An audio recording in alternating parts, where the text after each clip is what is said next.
to promote their funerals.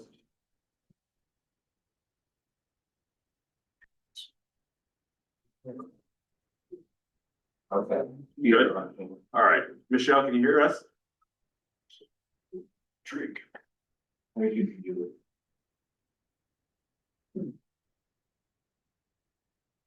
Michelle, it. Hold on, let's see if this helps. testing, 1, 2, 3. I can hear you. That's Michelle? Yeah. Okay, great. So I'd like to call to order the June 17th, 2026 regular meeting of the South Burlington School Board. The first item on the agenda is a proposed executive session. I would entertain a motion to find that premature public knowledge of what we're about to discuss, which is employment of a public officer or employee, and to receive confidential attorney-client communication for the purpose of providing legal services to the board, would place the board at substantial disadvantage. I'll move the motion. Dan moves. I second. Emily seconds. Any discussion? All those in favor? I. Aye. Michelle, what's your vote? Aye. So, motion passes. I would entertain a motion to enter into executive session. Move the motion. Dan motions. I second. Emily seconds. Any discussion? All those in favor? Aye. Michelle, what's your vote? Aye. We're gonna go into executive session. We've got, Joe McNeil, district lawyer, Mick Letty, district lawyer, and Joe Clark, superintendent, gonna be joining us.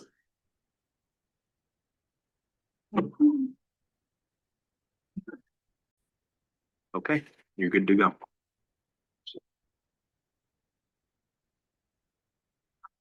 All right, I'd like to call back into order the June 17th, 2026 regular meeting of the South Burlington School Board. We just got out of executive session where we discussed employment of a public officer or employee and received confidential attorney-client communication for the purpose of providing legal services to the board. We were joined by Superintendent Joe Clark, district lawyer Joe McNeil, and district lawyer Mick Letty. The next item on the agenda is the Pledge of Allegiance.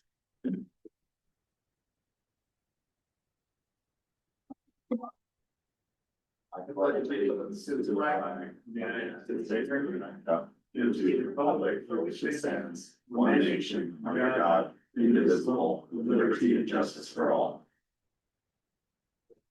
The next item on the agenda is announcements. Does the board have any announcements? So, as a reminder, we'll also talk about this again, but we are gonna have to fill a school board vacancy. And so at our next meeting, we're gonna be holding interviews for people who would like to fill the vacancy on the school board. So I just have one quick announcement, and that is graduation was this past Friday, June 12th, and it was awesome. Congratulations, Ally. And and congratulations to the class of 2026. Patrick Burke was recognized, and there was a memorial, or not memorial, but a scholarship set up in his honor, which was very cool. First time that happened, and I think it was a nice surprise for Patrick. And it was great. He was also the commencement speaker, and you can go online and watch the full commencement address. And his speech was fantastic. I think it was very good. It was all about the value of public schools, and he just did an excellent job. So highly recommend it. And again, congratulations. And guys, gonna be seniors now. Oh my gosh. So exciting times. Thank you. The next item on the agenda is to review the agenda. So we have comments from the public, then the student representative report, and recognition of student representative Ally Leduc. Then we have a discussion item on the results of focus groups and community forums regarding the end policy. Then we have election of the school board clerk. Then we have school board vacancy. Then we have a third reading of policy F5 wellness. Then we have a third reading of policy F20 student use of cell phones. Then we have monitor report 2.2 treatment of staff. Then we have monitor report 2.1 treatment of students. Then we have superintendent's report, year in review. Then we have the consent agenda. I have a couple amendments. Does anybody have any amendments?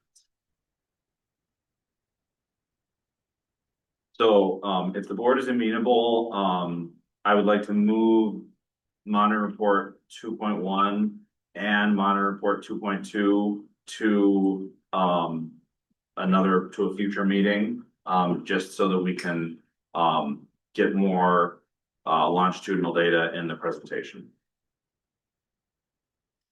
Yeah, those are obviously very important monitoring reports, so I fully would like to have all the information that would be needed to monitor it. Doesn't make sense to do it without that, but I definitely don't want it to fall off the calendar. Yeah, agreed.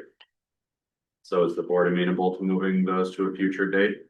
And I'll work with Joe to get that. Is your recommendation, Joe? Yeah, I had a good talk with Seamus today, and I think it's a wise move for us. Okay.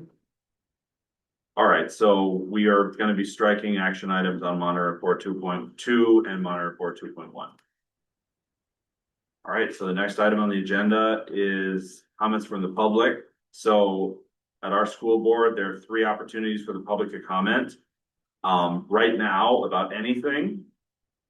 Also, if we're gonna take action on something, but only on the thing that we're actioning. And third of all, if this is a specially warned community forum and only on the topics on the agenda. This is not a community forum. And that's the only time when we respond to public comments. So if anybody says anything right now, we won't respond to them. And official complaints and grievances cannot be filed during public comment, and please do not violate anyone's privacy. Pretty online. Nobody online. All right. The next item in the agenda is the focus on student learning, starting with the student representative report. Awesome. Okay, we only have one thing on the student representative report today, and that'll be me thanking you all. I want to take a minute to say thank you to you guys and Dr. Clark for having me as a student representative for the past 2.5 years. This role truly changed my life for the better. And because of the culture you all create here, I felt more empowered to use my voice and make meaningful change in our district. So because of the leadership skills I've had, I now feel that I'm prepared to go make change in other community. I'm going to UNC Charlotte next year, which is exciting. And I'm just immensely grateful for all the work you guys have put into making SB schools a better place than they already are right now. And while this is my last regular meeting, I will stay involved with the board's work and I'll make sure to keep in touch. And you guys are left with some incredible student representatives that will continue our work. And I'm really excited to see what they're going to do in the future. So thank you guys so much for the time I've been.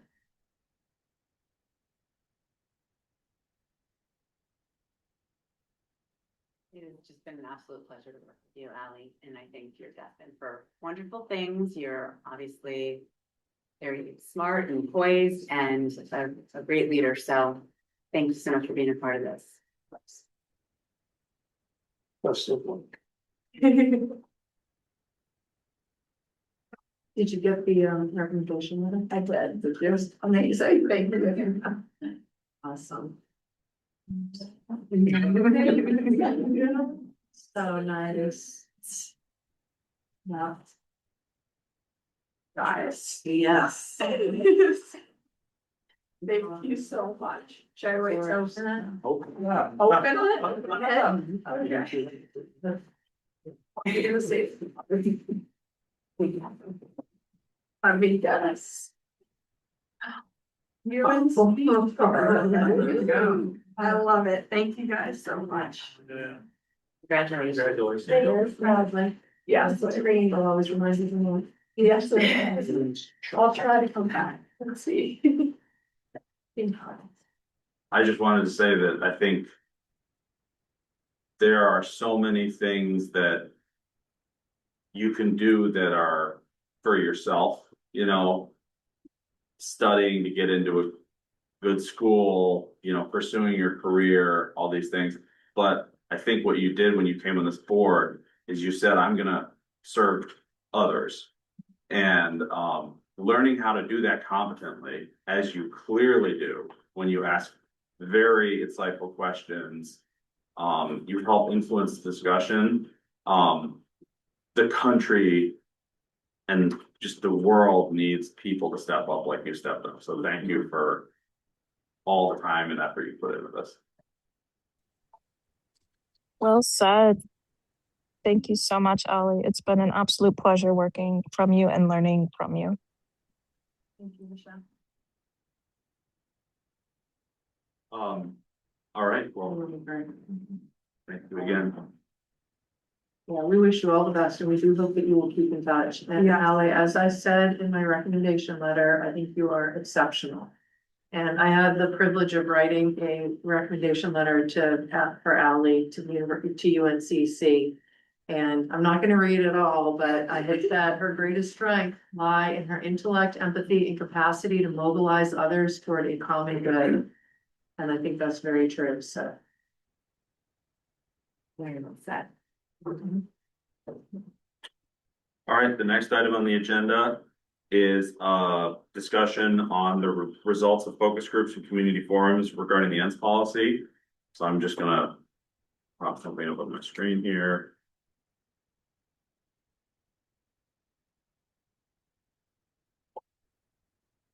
So this year, for the first time in 10 years, the school board has decided to review our ENS policy, which is kind of like our constitution or our Bill of Rights, depending on how you think about it. And as part of that, we charged a committee, Michelle, Alyssa, and me, to organize things.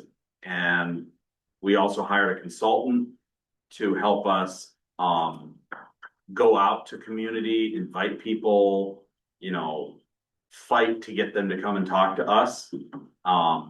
We also held 4 community forums where the school board's meeting in full quorum invited community members and experts to come and talk to us about what's important in the Constitution for a school district.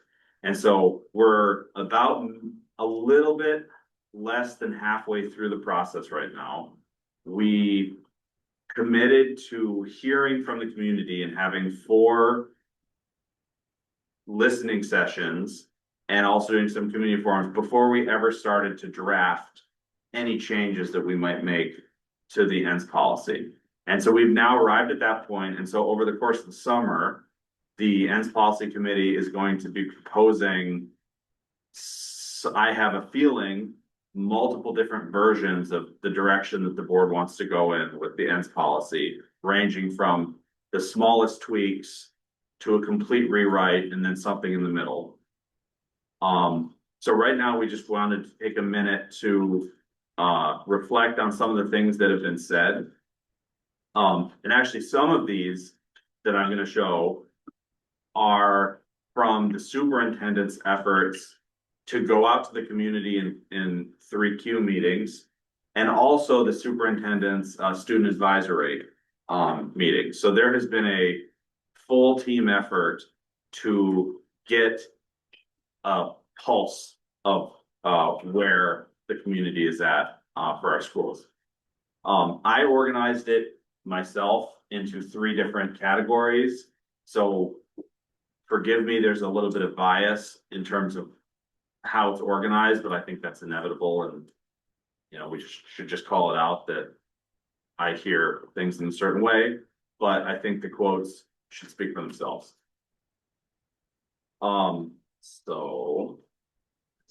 Okay. So one thing we heard was around life skills. So this high school student has a very specific set of things in mind that they were interested in. But I go back here in this life skills section to something the superintendent told me around, and he said it in public meetings a couple times. It's how do we give people the skills to move out of their parents' basement? I love this one. How do I how do I participate as a person living in the USA? Right? I think that that has to do with civics, that has to do with jobs, that has to do with so many things. Here is the Vermont Commissioner of Labor mentioning the importance of showing up on time, communicating clearly, and that's the perspective from the Department of Labor.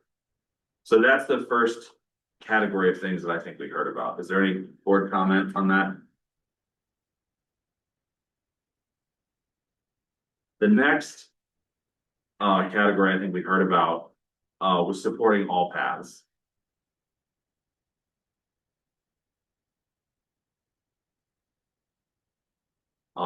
There was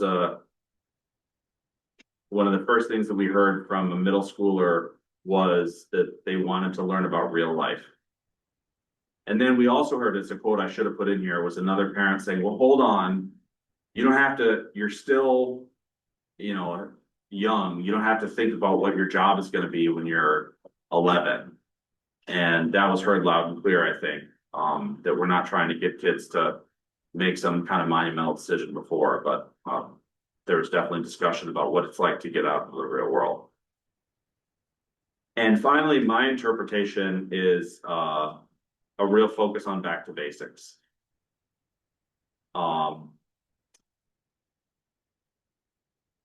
Here's some different quotes. I think one of the most interesting quotes is this one about a triangle.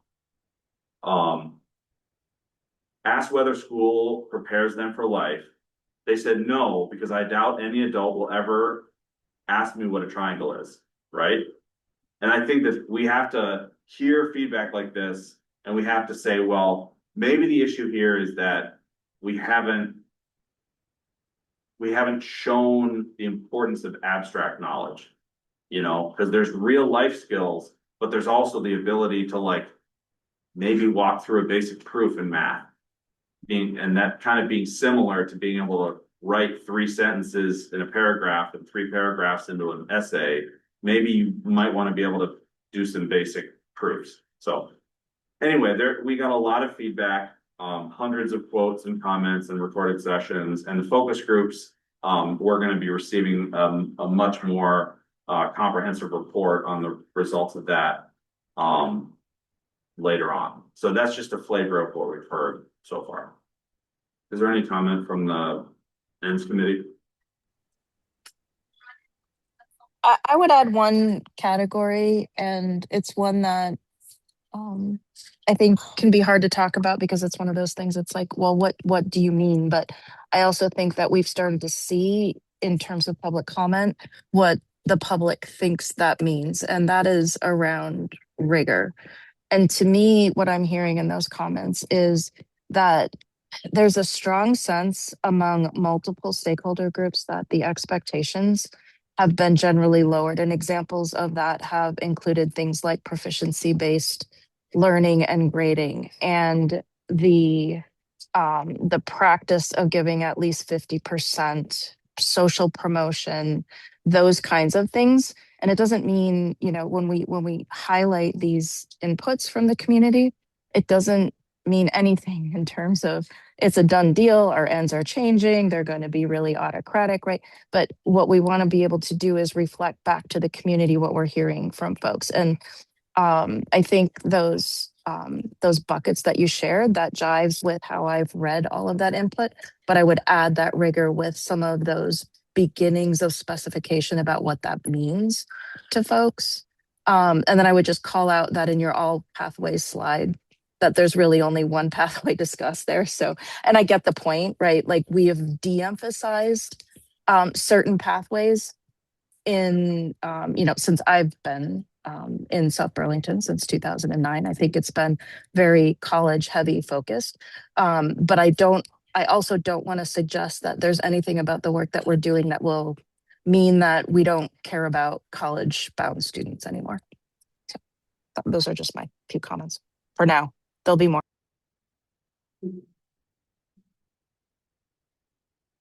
Board.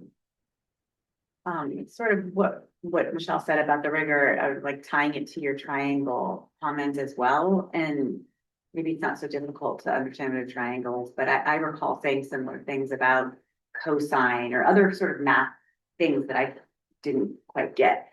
But the part of trying to get it, making your brain try to do those things, understand that, that's like the rigor that even if you don't know what that means at the end, you know what it means to try to work through something and understand it on a deeper level. So I think that sort of ties in with what Michelle was saying about right. Any other board comments, Superintendent? No. Those are the same things I'm hearing, the same things that I heard 9 months ago when I started. Okay, so again, the next step is that the ends committee is going to start to draft up options for the board to consider over the course of the next few months. And then the goal is to have a few more community forums once we have a more firm draft. And then we're aiming to have a third reading and action on this on, I think it's September 17th. With the goal of then allowing the superintendent to develop a strategic plan that would then take effect in the following year.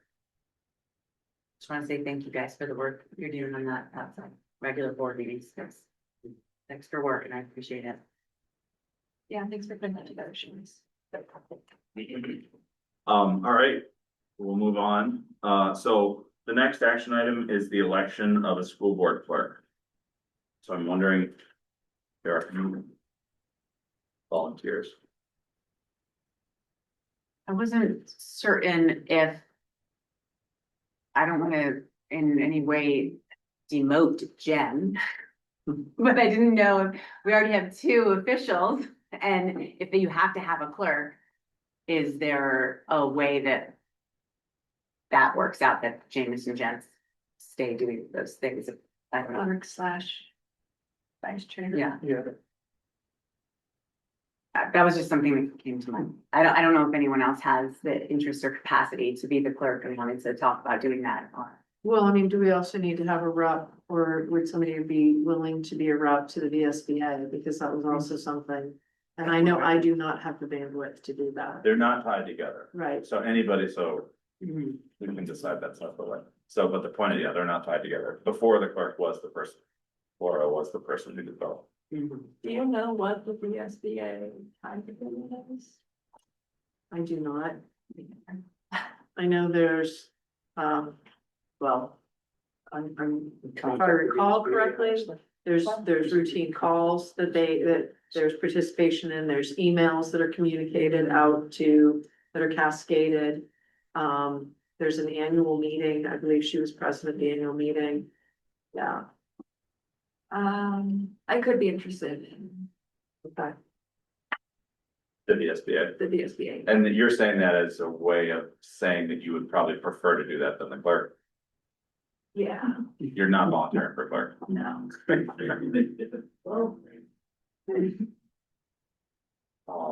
Well, I would entertain a motion to make Jen Lawrence the clerk of the South Burlington School Board. Well, just so is that, I mean, that's fine, but I guess the question is that. Exclusive, What did you just ask? whether it's exclusive with the vice chair role. Oh, right. If we're allowed to do this, I don't know. I'm just looking up all the responsibilities for it too. You know, posting board agendas, coordinating meeting logistics. A lot of that is done by Jelena. I'm just having a conversation before I think it's a very good idea to talk about what. Maintain official minute of the board proceedings, keeping contracts, bids, and other legal documents on file. I don't think those are things that actually happen. Ensuring the board adheres to state open meeting laws and typically applying parliamentary procedures like Robert's Rules of Order. I remember that Laura would have a lot of objections to things. I don't know that I have as good a grasp of that as perhaps others on the board. Just saying. I think also I remember when we were talking about this the first time around, or at some point, that sometimes the clerk needs to sign checks. Oh, right, That's come in something- and sign checks. What? I'm sorry, what'd you say? Well, so generally what I've seen is that there are contracts that we sign at the meetings, but then sometimes Laura would get called to the Delana's office on a Friday to go and sign things. Right. Right, and I don't know if those are sometimes time sensitive, if it's like you have to be able to leave what you're doing to come and sign a check at. I don't know. So what are we doing? Would we be getting rid of the vice chair position No. and having a clerk position, No. or it's like, it's two? I'd say the vice chair, for I know. Not taking action. This is just conversation, Jen, sorry. I just- I'd say this motion is hanging by a thread. Oh, Just one I think it would be good to clarify what the expected role of the clerk is, because I think maybe what we've had, and I'm certainly not an expert on this, but I did consult Title 16. And the way it's written in Vermont law, the role of the clerk is actually very specific and very constrained to maintaining the proceedings, right? So responsible for basically the record of public meetings, and really not much more than that. And I know our tradition within our district and probably others has been more expansive, but I think the idea of the clerk being responsible for Robert's Rules of Order, I'm not sure that's right, but I'm also not an authority on this subject. So, to the extent that somebody might be thinking, I need to know Robert's Rules of Orders, I think Seamus needs to know Robert's Rules of Orders. I don't know that the clerk would need to. Yeah, I think one reason that it makes sense for Jen to be the clerk is that she has repeatedly expressed interest in the website, in having a scoreboard, in having visibility for the public into our proceedings. Yeah, I mean, there's things here like ensuring that minutes are posted to the district's website and are made available for public inspection within 5 days of meetings. I Yeah, it's all I don't, in my office. yeah, think those were responsibilities that Laura was taking care of. Or Tim before her. I don't know. I do know you just sign off on the minutes, the clerk and the chair. Well, there's a motion on the table. Would anybody like to second it? So I can. Dan seconds. Now we have discussion. Oh, wait. Which we already. Oh, we already did, okay, sorry, we have, yeah, no. Somebody has to move, nobody's moved yet, Dan moves, I'm sorry, does anybody second it? And Okay, Alyssa seconds, now discussion. so would anybody else like to do I'd that? like to hear what Jen thinks about that idea. I don't wanna be over here like, oh, I'll do this, I'll do this, if somebody else, we're spreading Do you see my argument about opportunities. Yeah, the, that's fine. the website Yeah. and the I have passion about getting that out there public for sure, transparency? yes. But I'm also curious about your concerns because how you feel about the idea. Matters. I mean, I just would wanna be sure that you're doing the role justice, that you understand exactly what's required. And I think that is something too on the new website, as the website evolves, like we have like kind of clarity about what these rules are. So that people know what the description is and what you're supposed to be doing. I think that's really important. The point makes itself. I guess, would Jen, I'm curious if this would mean that Jen would have to take on a much more responsibility than she already has. I don't want to be burdening me with like a double role of any that would be potentially responsible. Well, worst case scenario, we're going to hopefully be bringing a new person on to the board. And we're gonna have to be, are we doing, or I don't know if we're gonna be doing elections then, but not necessarily. Reorganization's hard. We are, oh, Well, you guys can do it. It's gonna be the same way as last year. Interview anybody who's interested. okay, They would fill a seat until March. okay. Well, I know, I was thinking we're not gonna necessarily reorganize the board at that time, just because we've got a new member. You can reorganize whenever you I was want. gonna say, Right. if you take on this role and then we go through some months and you feel like this is just too much, it needs to be split, That's right. then we can split. I think it'll be fine. I think I'm fine. Yeah, I think there's a lot of spiritual alignment there and we'll see where it goes. Okay, it's fine. Spiritual. All those in favor? I Aye. The motion passes. Jen Lawrence is the clerk of the South Bend School. The next item on the agenda is the school board vacancy, so we are actually gonna be taking action on this at our next meeting. So I don't think we need to discuss anything other than the fact that we have to get Front Porch Forum, Facebook, although I do that in my personal capacity, website, probably email everybody. I can, It's not posted yet, right? No, it's not, yeah, Do we know when we post it for people and I will do that this week. And you have all the information from prior postings, so you remember how to do it? Okay. Or is that in me? He's gonna do it. Baby steps. So, anything else? So we're not taking action on school board vacancy. Is that fine with the board?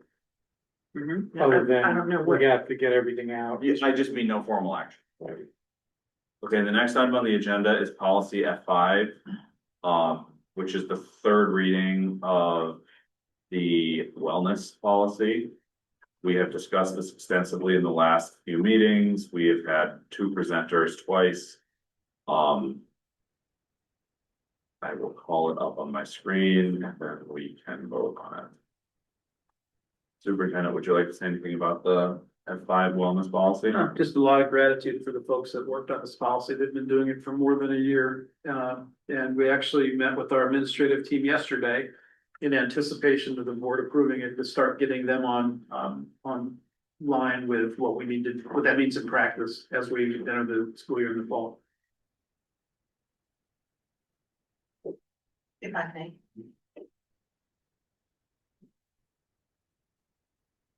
Just to add to Joe's point, we have been working on this policy for over a year, but the important point that I want to make is that really a lot of this work wouldn't have been done if we didn't have our partner from the Vermont Department of Health, Jess LeClaire, who was with us at the last meeting.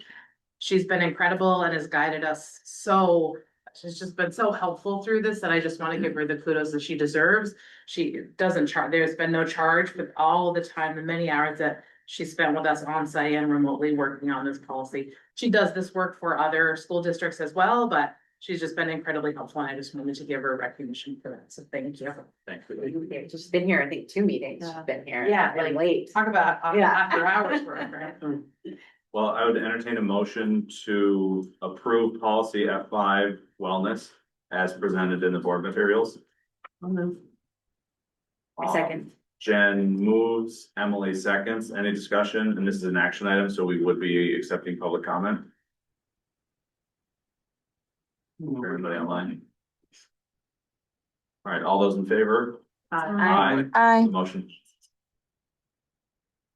The next item on the agenda is policy F20, student use of cell phones. This is also a third reading. Screen here. Superintendent, do you have any comment on It's this? just a reminder that this is the state model policy that we wanted to adopt because anything else would be more strict, and we don't want to go more strict. We want to have the principals and the staff have the flexibility to make the procedures run as they see fit instead of tying their hands. So, And to, yeah, I mean, we're required to adopt a policy, and if we do not adopt a policy, we under law, we fall under the state model policy. So Either way, this is what we get. what's that? Either way, this is what we Yeah, get. either way, unless you want to make it stricter, then this is what you'll get. And I So- would not recommend you make it stricter. and so the policy that we're adopting for student use of cell phones is bell to bell, no interaction with their cell phone, except for a couple Yeah, small exceptions yeah. here. And we'll have, and what this will give us is latitude in what do we do with the phone? Do we allow students to keep them in their locker or in their pocket or whatever, as opposed to do we have to spend money to buy those little cases that they put them in or whatnot, so. And that'll be discussed at the building level, because we want to make it what's going to make the most sense, for the building, so they can function. Is there any comment on this? Before we act on it? All right, I would entertain a motion to approve policy F20, student use of cell phones as presented in the board materials. Dan moves, I'll stop it. Jen seconds. Any discussion? This is an action item, so we will be taking public comment.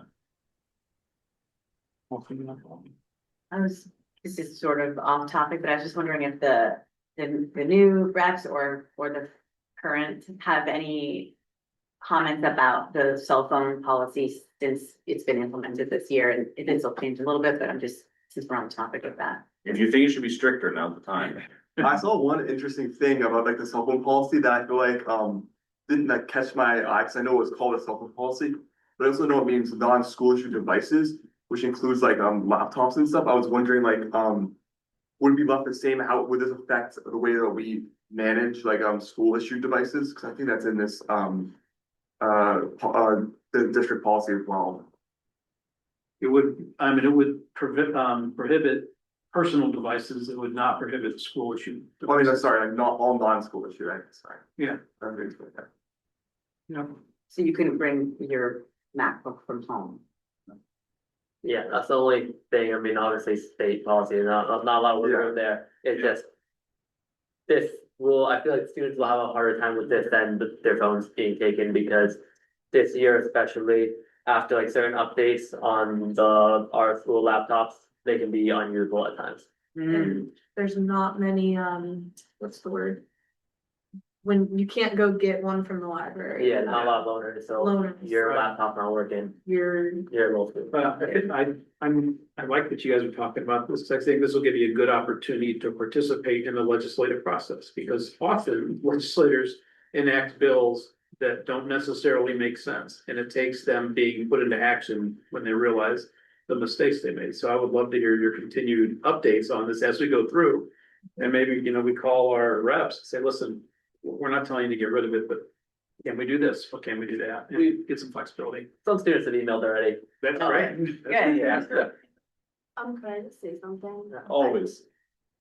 Well, I don't love this policy, but I think it makes more sense because the like past years, we haven't been able to use our phones in school, but we could use like laptops, iPads and other devices, which like I see students with iPads all the time, and their iPad is just a phone with a bigger screen, and it didn't make sense to me.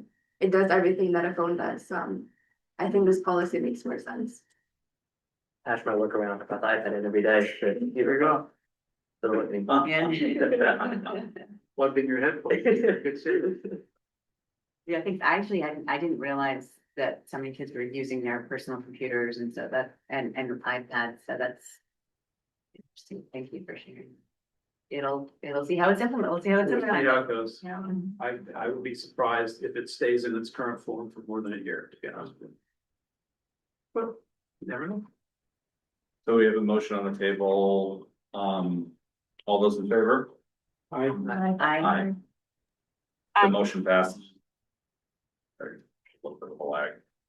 Policy F20, student use of cell phones, is approved. The next two items on the action item list, monitor report 2.2, treatment of staff, and monitor report 2.1, treatment of students. We're gonna wait on those. We discussed this earlier in the meeting. We are looking for more data sources to provide the board with longitudinal data, which basically what that means is often board members don't really know about a particular topic. And so the best thing to do is to basically tell us, like, are things getting better or worse? And longitudinal data means data over time. And so we're basically saying, well, wherever we were last year, are we better or are we worse? And so that was what I had discussed with the superintendent, is just the importance of giving us that, as non-expert civilians on this board, giving us that safety net of understanding. Okay, the next item on the agenda is the superintendent's report, your review. yeah, so this is our final board meeting of the school year. So I wanted to take a few minutes to offer a brief year in review with the board. I started working in South Burlington on September 12th as the interim superintendent. So this is really a review of the last 9 months, not really the full school year. And it's a review mainly of my work and the work of the central office team This is not about all the great things our students have done or our teachers have done or principals or staff. It's really just to give you a sense of what's been going on here in the central office since you brought me on in September. When I did arrive, my first priority was to listen and learn. I met with students, staff, families, administrators, community partners, city leaders, and board members. Through that 3 questions process, I held 33 different listening sessions with 316 participants, and I asked those 3 questions. What do you like about South Burlington schools? What can we do better? And what do you expect from the superintendent? I think that feedback has shaped a lot of the work that we've done since then, and I know it's shaping future work as you go through the ends policies. We also work to strengthen our communication with the community and the staff. I began sending regular board updates to the board, started the Wednesday Wolf Stories to connect with families in the community. I launched the Full Moon Howl newsletter for the staff. I started the Good Night Little Wolves for our younger students and families, and began a TV show podcast, In the Know with Dr. Joe, through Town Meeting TV. And Moment and Ollie were my first guests, and they had the highest rated episode so far. So congratulations to Booster. We also started the process just recently of redesigning the district website with Aptigee, including a staff and family survey, with the goal of making our website easier to use, more welcoming, and more helpful. And hopefully that work should be done before the school starts again in the fall. We also created new structures for collaboration and student voice. The SB PAC, that's the group of principals and central office leaders. We meet every other week, and that had not happened before. The Curriculum Advisory Council launched this year that Nicole oversees. We created the Superintendent Advisory Council, so middle and high school students have a direct voice in district level conversations. And I thought we did a really good job strengthening our work with city leaders, South Burlington Police, the South Burlington City Center Collaborative, Rotary Club, and other community partners. The board did important governance work this year. You remember we held a board retreat in December or January, and we did policy governance training. We began meaningful work on updating the ends policies. The work included in bringing student voice into the conversation and using the listening tour and survey feedback to help inform the board's discussion about these long-term outcomes we want for students. This was also a significant year for budgeting and long-term planning, especially to a guy new to Vermont who had never gone through that process before. I learned a ton. The FY27 budget process was difficult and it required some real reductions. We did add clearer budget information to the website. We included videos and a tax calculator. We worked to communicate more directly about the choices in front of the district. We also began longer range work, including the NESDEC Best Use Study.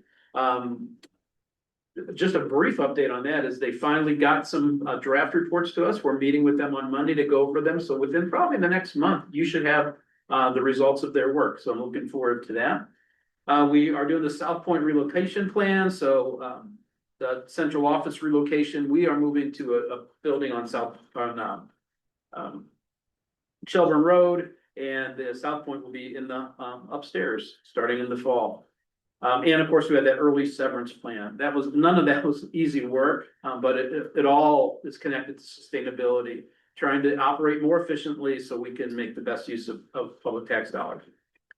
Instructionally, we continued work around professional learning communities, universal screeners, EduClimber, continuous improvement plans, literacy requirements, curriculum alignment, and the use of federal funds to support school improvement. We launched outdoor kindergarten programming in all 3 elementary schools this year. We continued planning around multilingual learners, student belonging, panorama data, anti-racism, professional learning, and social emotional supports. At the high school, we also began important conversations about rigor, introduced the AP seminar class, career and tech ed opportunities with the possible HVAC satellite program with Essex Tech. We also saw meaningful student-centered partnerships. Project Search at UVM Medical Center is a powerful example of helping our young adults with disabilities build real work skills and confidence. Workforce in Motion will create additional career ed opportunities for students. And South Point students, of course, continue to have rich learning and community service experiences. Our students did great work. They excelled in academics, athletics, the arts, leadership, service, and school spirit in ways that deserve to be celebrated. At the same time, there are challenges this year. Special education compliance has required significant attention.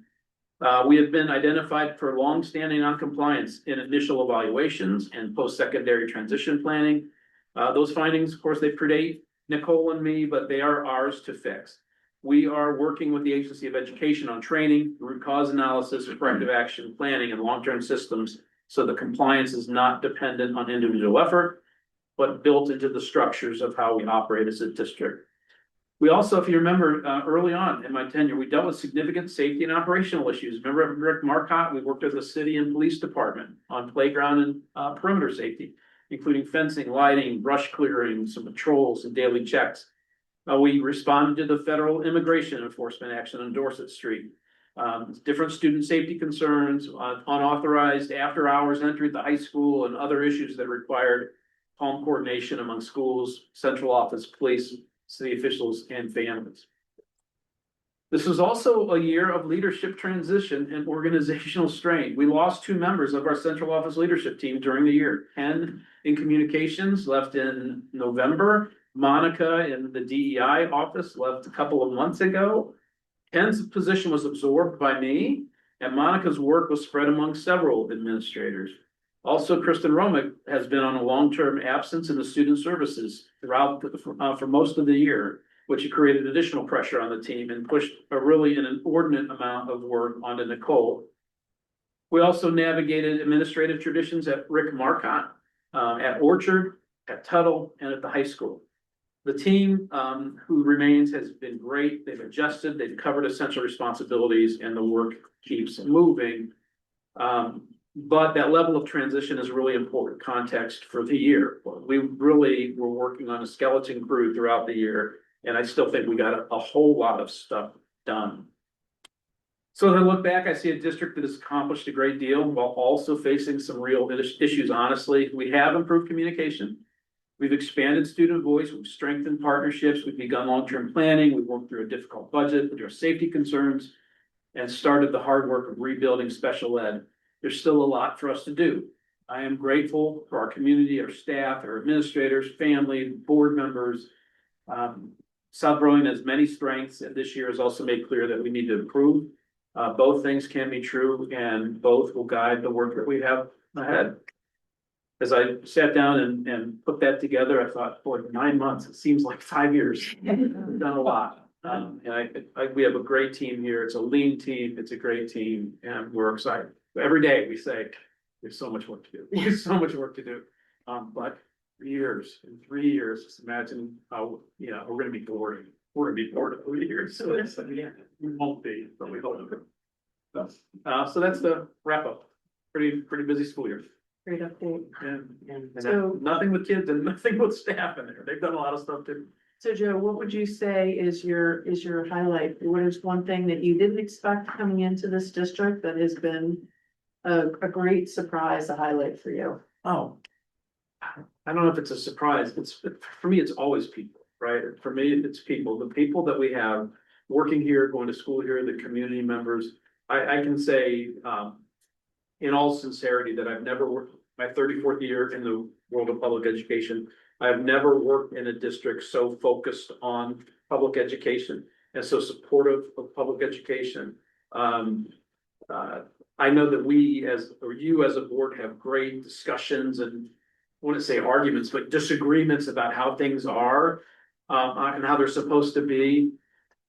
Honestly, it's refreshing to me because all of your discussions are about education and what should we do, whereas in other places it's about should we fire the basketball coach or should we, what should be, just the things that really don't impact how schools are supposed to run. I've been really coming to Vermont. It's been a culture shock in many ways. Well, very, very good. Some ways not quite as good, so I'm finding those out too.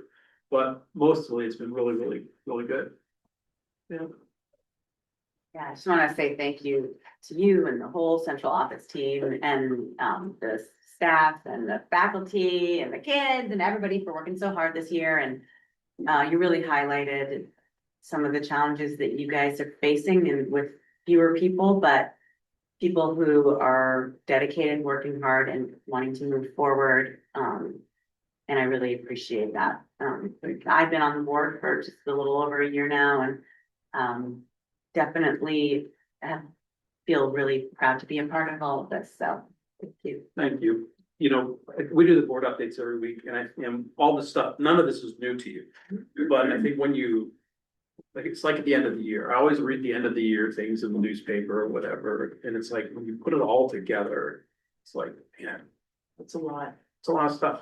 It's a lot of stuff. So.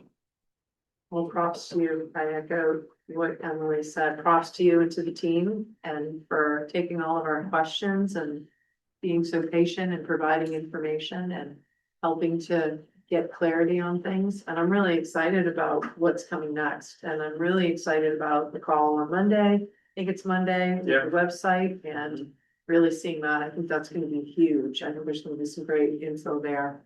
And mapping things for the community so people can see, you know, monitoring reports and scorecard and all these things that we've talked about. And now we finally, it's like the rubber's starting to meet the road and I'm really excited about that. I do. It's gonna be great. Yeah. Sounds great. So, Bright future. So thank you for indulging me in that. I don't.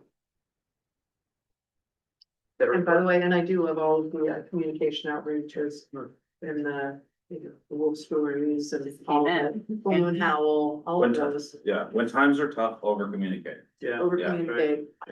Yeah, I did have the pleasure, I didn't tell you this, I don't think I put in my board update here, last Saturday, the library invited me over for the summer reading kickoff series, so Wolfie reads a lot and I went. I had my Hawaiian shirt on and my Charlie Brown Crocs, and we read a story to all the kids there and the puppet, and it was just. That kind of relationship, I think, is really, really important, so it was fun. that's awesome. Yeah. So does Wolf T, does he give autographs? Many times, yeah. Yeah. Is there any comment? Anybody? I have a lot of communication to take on, you were listing it, so I do appreciate all that. The various different Thank you. parents, teachers. I've never had one complaint in my career that you communicate too much, right? Yeah. You can't communicate too much. Thank you. So, yeah.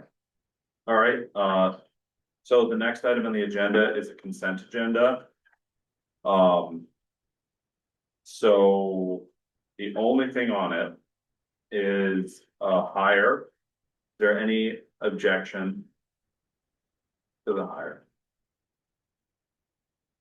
Hearing none, it is passed by consent. It's an action item.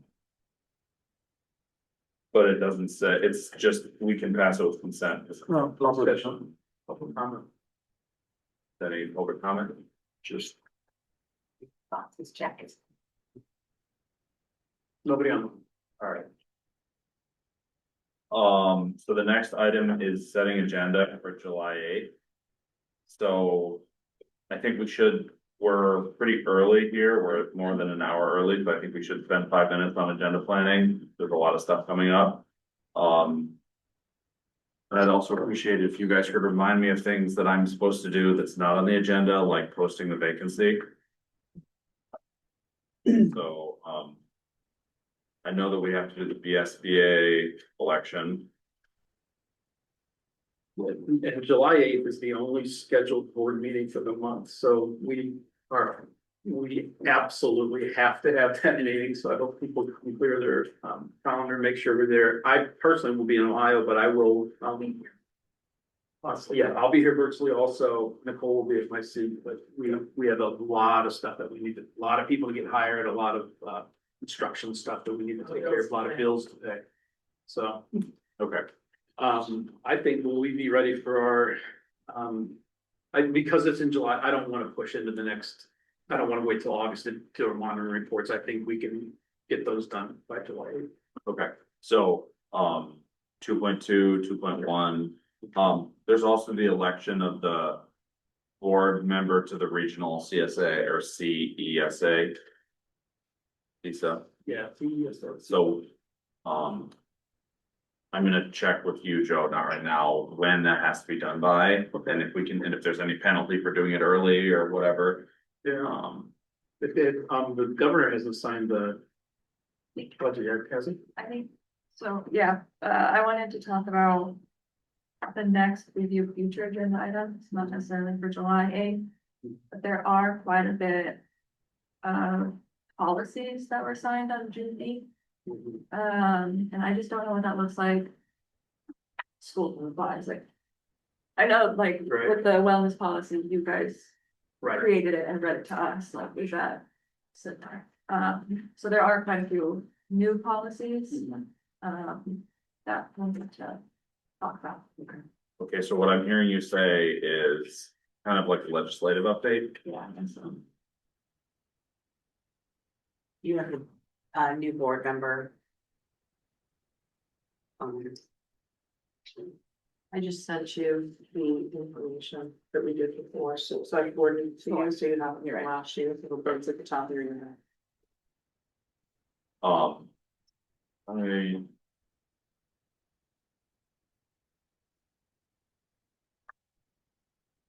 So what I have for June or July 8th is monitor report 2.2 treatment of staff, monitor report 2.1 treatment of students, community. And then the 4 items that we could decide to put on there, and board member elections, so that's 3 things. So then, do we want to do the VSBA election? I feel like that's gonna be pretty straightforward and it'll enable us to move.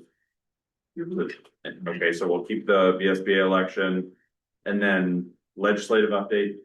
Alyssa, do you feel like we should talk about that at our next meeting or push it one? I think we should push it, I don't think that we need to talk about it in July, and it seems like it's a lot. Okay, so maybe we'll talk about that at the one after that. And then I will check with you, Joe, about whether any requirements around the new education bill, things that we have. Okay, yeah.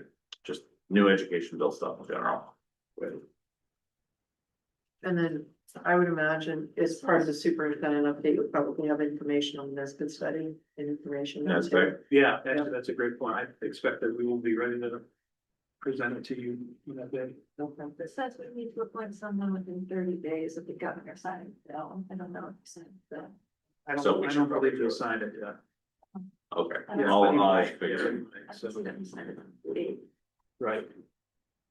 And there are 2 things. One is the CISA, be the CISA rep, and that can be the superintendent, and I'm going to ask you respectfully, please consider me to do that. And the other is for the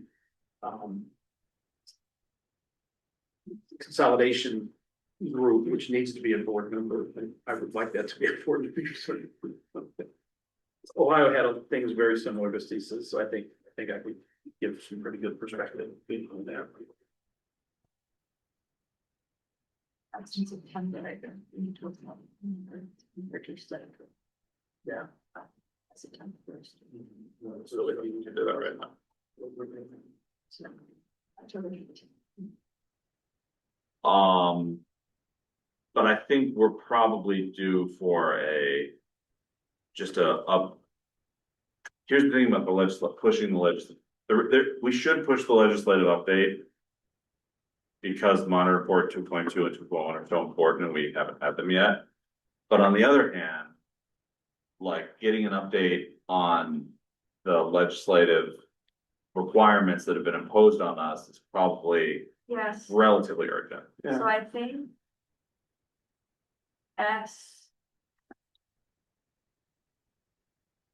S227 enacted relating to creating immigration protocols in Vermont schools, I think that needs to be in effect by August 1st.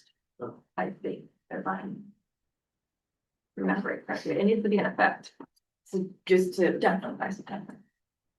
piggyback on what we should do and what takes precedent. One other concern I was sort of having as we were talking about needing to push 2.2, 2.1 is that. If I recall, there was concern last year about doing it after the school year was over, because then it doesn't really improve the staff and the public quite as much. I'm not saying it's not ideal to wait until September or our first meeting in August to do it, but I don't know. that was a concern last year that I don't wanna not bring to the table. Yeah. I think probably just have to chalk it up to leadership transition and how difficult it's been to get all the data. I understand, I totally understand that, I'm just wanting to make sure that point is brought up, is that, um. The staff is gone, people are on people are on vacation, they can't come to the meeting to say, well. I really wanna be able to access this and I don't feel like I have been able to, and maybe even doing it in the summertime is. Treatment of this teacher, what it is, students and families. Are we not, is that blatantly not like including them if we do it over the summer instead of during the school year? Is there another report that we could, or two that we could substitute in at that time? No, because, I mean, I know it makes great. We specifically last year, we didn't want to push it back.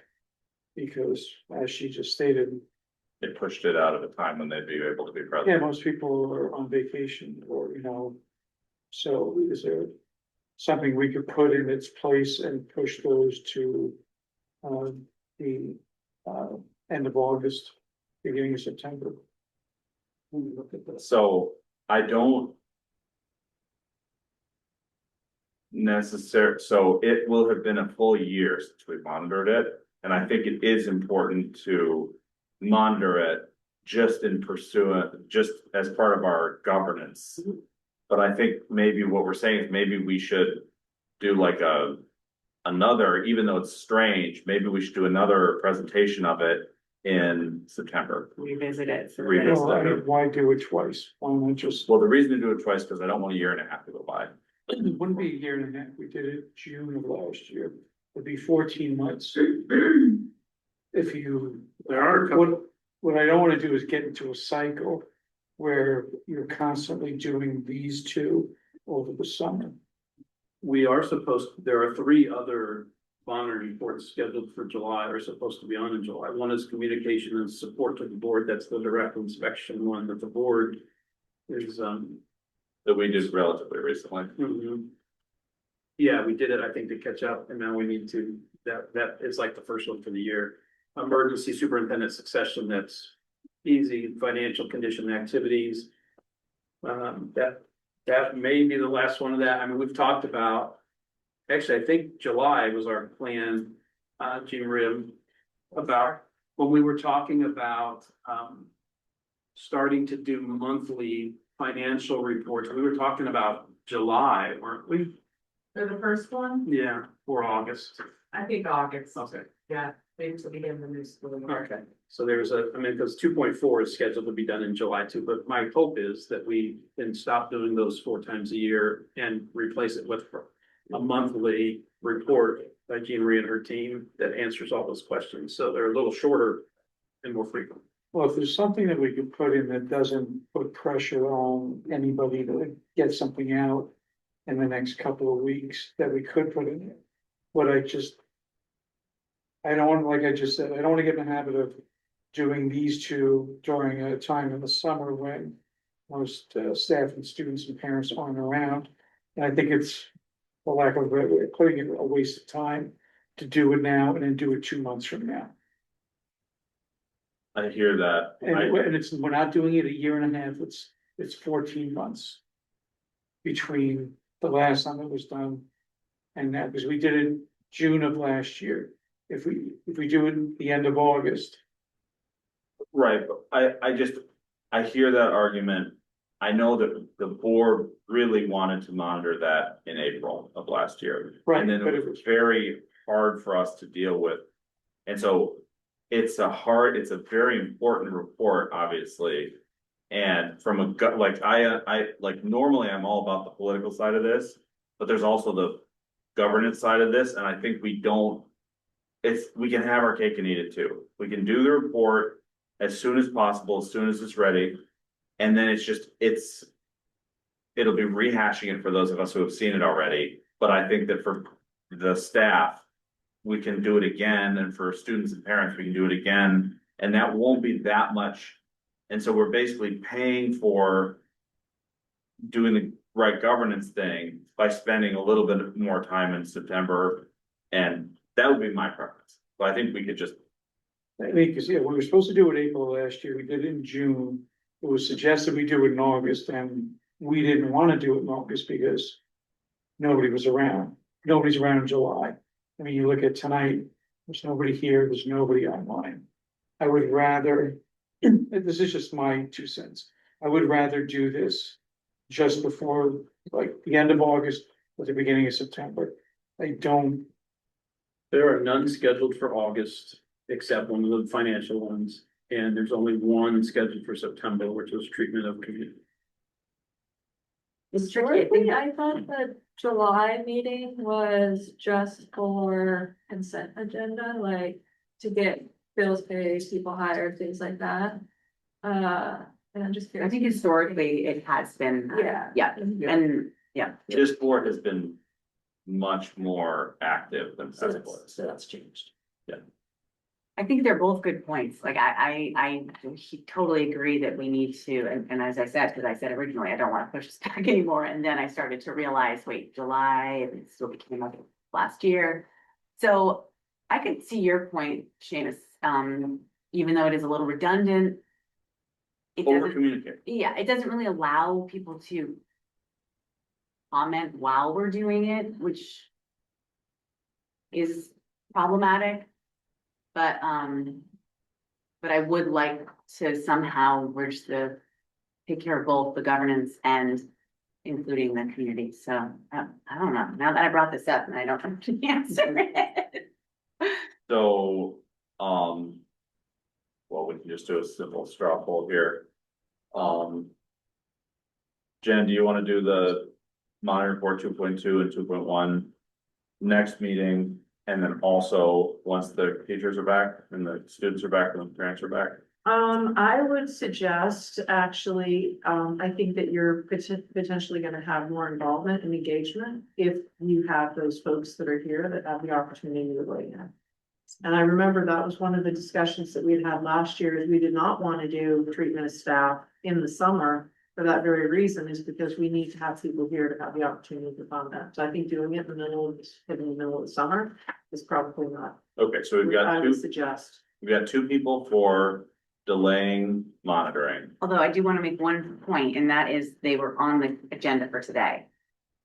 Yeah, that's. And nobody. That is true. So there might not be the same Yeah, level I of understand. interest in participating in it. I didn't get any emails about it Right. from the community weighing in, so perhaps, perhaps it's not actually I that. just, yeah, I don't want it to seem like we're, So, right, so we've got two people who are clearly in favor of moving it back to the fall. I'm in favor of keeping it now and also doing it in the fall. So it's up to Alyssa, Michelle, and Emily what to do.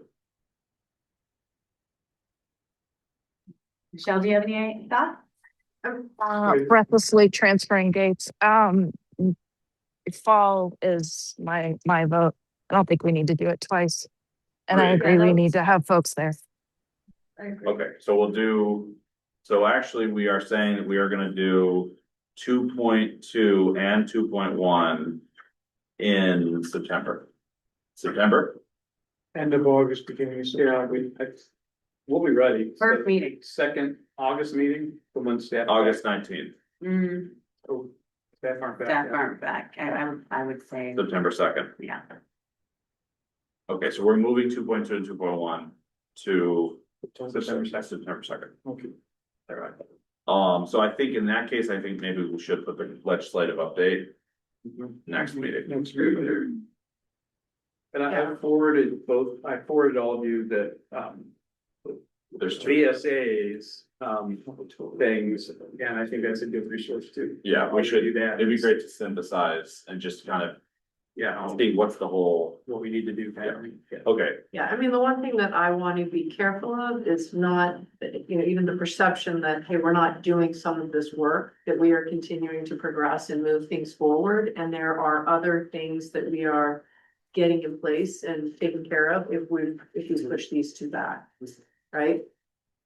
So, and I would think too, a lot of it's gonna be providing updates as well, I hope, on the website and some of the monitoring and scorecard, some of the other work that we're doing, so we actually can say like, here's our benchmark and here's how we're improving. So when we do get around to those, we've got, a lot of good improvement with the show. So and also according to the schedule published on our website for the ends policy update. The committee is gonna present the first drafts of the ends policy revisions by July 8th. Does that feel doable? No. I got no and a yes. And policy by July 8th? No, just first drafts. Sounds like- The thing is, this, the earlier we get our ideas down in paper, the longer we. have. Okay, I say yes, very rough outline, no pressure, rough, very rough. Update. How about a detailed commentary and analysis on every sentence? Just kidding. Okay, great. Oh yeah, and according to our ends policy update, July 8th is the first community forum after drafting. I don't, Wait. That isn't, so. No, we have to shift that. shift that. Okay, so we're not, so move community forum off of July 8th, push it back. That'll give us time to do 3 community forums before action, which I think is sufficient.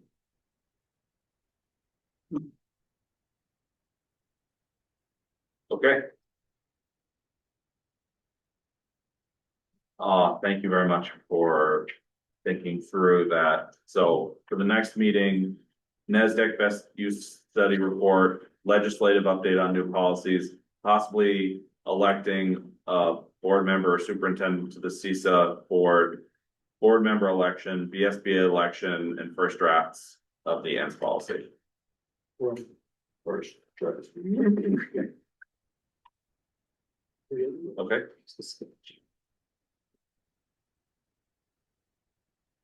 Oh, it's a lot of work to do. Yeah. There is a lot of work. All right, well, I would entertain a motion to adjourn.